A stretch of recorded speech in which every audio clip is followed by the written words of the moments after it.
He's a man that smokes that job will take you for a dive. Wonders if he's still alive when you smoke that kidney job. America is threatened by a new drug menace. Street corner vendors whose stock in trade is the deadly loco weed marijuana pass it out in cigarette form. From ingeniously concealed containers, the reefers go to the waiting hands of deluded youngsters. I think hemp gets a bad rap in the media because it's too good. Hemp gets a bad rap in the media, frankly, because a lot of people, they abuse it, right? It's just that people are stupid, right? Especially, frankly, young people. Young people who get their hands on something that tweaks their brain the same way as you know, whatever, coffee or alcohol or tobacco or any of these other drugs that we use. Why I think hemp gets a bad rap in the media is because we've had years of this indoctrination like reefer madness. Master.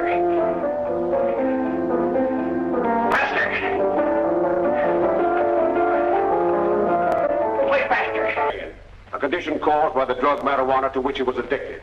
Also because of what I believe is pretty hefty pharmaceutical lobbying to the feds to actually make hemp seem bad so they can make it illegal, so they can get a patent and make pharmaceuticals that are based on, of all things, hemp.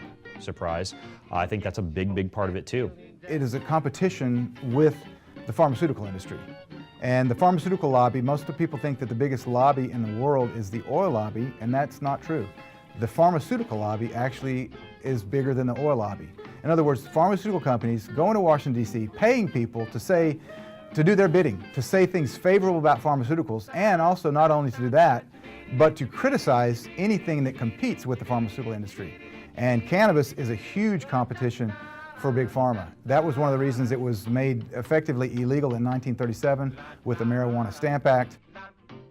Our state voted for the Uniform Narcotic Act, and so should yours.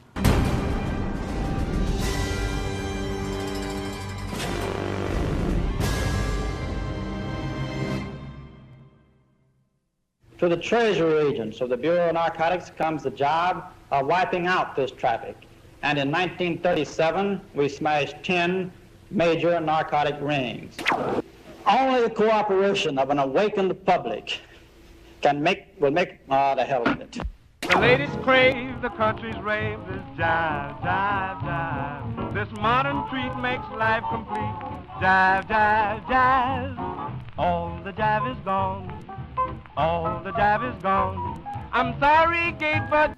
And that's the reason today that it gets such a bad rap, is it's a competition with Big Pharma, and Big Pharma has deep pockets. Any plant that carries a high medicinal state that's easily available to the consumer is a threat to our current industry. My industry of Western medicine, I was a part of it. I did drug development for many years in the chemotherapy environment, and I can speak to that in saying that we are on a mission in the Western medicine pharmaceutical model to find solutions to problems that have been caused by the environment. That business model, not even any conspiracy theory or anything here other than just raw business, that business model is challenged and threatened by any plant that now carries a high medicinal state that in its raw form, with no processing whatsoever, with no fancy science, with no clinical trials, can bring relief from suffering to the individual on the other end of that plant. That is an inherent threat to that marketplace of a pharmaceutical industry. And so that's the reason why the juggernaut that's occurred in the mass media and the science that keeps being pushed out there about gateway drugs and all these things in the face of the largest opioid addiction that's ever happened in human history through the pharmaceutical industry. So it's in the face of every level of this business, and business is business, and we need to keep pushing the mighty dollar. You know, hemp gets a bad rap because of the pharmaceutical companies. You know, today, pharmaceutical companies and our medical system makes billions and billions of dollars today off of pain-killing drugs, anti-anxiety medications, depression medications, and other medications. And so hemp and CBD are really a great solution for people to get off these drugs. And so the pharmaceutical companies are really fighting it hard. I think, the corporate greed, I think the big industries that make a lot of money out of pharmaceuticals don't want to see natural products come into the equation that are competitors, that can't be patented, and with low side effect profiles, with fantastic clinical outcomes. And we've seen it with Carver, we've seen it with St. John's wort. As soon as anything's really good, it gets slandered, it gets talked about in negative tones.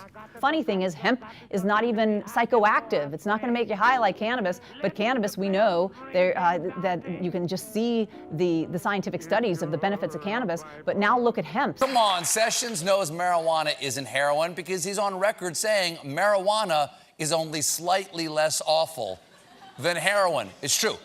They're very close. You take heroin, you die. Smoke marijuana, you will die laughing at Jeff Sessions. One of the other issues is a lot of our government are investors into pharmaceutical companies, and so they're actually trying to keep cannabis and CBD from being legalized. But here's the truth: the people and chiropractors and doctors of functional medicine, they want cannabis and CBD for their patients. It's only a matter of time before the people break down those walls and cannabis and CBD is legal everywhere. The endocannabinoid system, it's only 20 years old. Like there's still a lot more to discover. And the first place you should start with your human health is natural things. You shouldn't go straight off to a pharmaceutical which might have fantastic benefits in the beginning, but not long-lasting, effects and even adverse effects later on. So, as a herbalist, I'm always going to start, and I'm always going to recommend that people start off with a natural product. For these reasons, it takes a long time to turn the Titanic around, but the consumer is always the agent of change. You guys are part of that change as consumers, as practitioners, as physicians and healers. You guys are part of this agency of turning that Titanic around. The money will be channeled in a more healthy, beneficial way. The money doesn't go away. Businesses are starting to see the writing on the wall, and they're starting to diversify their portfolios. We have drug companies that are now making healthy granola bars to compete on the shelves of grocery stores because they see their bottom line waning quickly, disappearing as consumer demand goes the other direction. So keep demanding the opposite, keep demanding health from your food, keep demanding the ability to participate in a proactive fashion for your own health and healing. For more information about CBD, please visit us at innatehemp.com/education.